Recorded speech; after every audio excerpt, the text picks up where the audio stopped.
நீங்கள் இந்த பயிற்சியை காலை மாலை இடைவிடாமல் பயிற்சி பண்ணிகிட்டே வாங்க. நீங்கள் எடுக்கக்கூடிய மாத்திரை சாப்பிட்டுட்டு வந்தாலும் நீங்கள் மாத்திரை அழகாக சாப்பிட்டுக்கோங்க.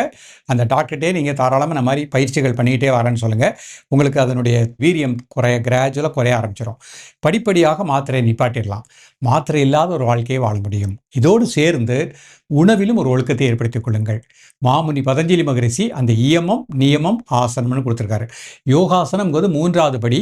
இயமம் நியமம் அப்படிங்கிறது உடல் சார்ந்த மனம் சார்ந்த ஒழுக்கம்.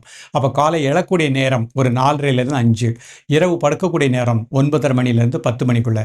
அந்த 9:30லேருந்து இரவு காலை 3 மணி வரைக்கும் ஒரு ஆழ்ந்த நிதிரை இருக்கணும். காலை சாப்பிடக்கூடிய நேரம் 8லேருந்து 8:30 மணி. மதியம் சாப்பிடக்கூடியது 12 to 1:30. இரவு 7 மணிக்குள் அரைவேறு சாப்பாடு, கால்வேறு வாட்டர், கால்வேறு காற்று செல்வதற்கு இடம் இருக்கட்டும். பசிக்கும் பொழுது பசி அறிந்து சாப்பிடுங்க. முடிந்த அளவு கீரை வகைகள், பழ வகைகள் நல்லா எடுத்துக்கோங்க. காய்கறிகள் உணவில் அதிகமாக எடுத்துக்கோங்க. இப்போ வெரிகோஸ் பிரச்சனை உள்ளவங்க ஒரு 48 நாட்கள் வெஜிடேரியனாக இருந்து இன்றைக்கு கற்றுக் கொடுத்த இந்த பயிற்சியெல்லாம் ப்ராக்டிஸ் பண்ணுங்கள். மிக நல்ல பலன்கள் கிடைக்கும்.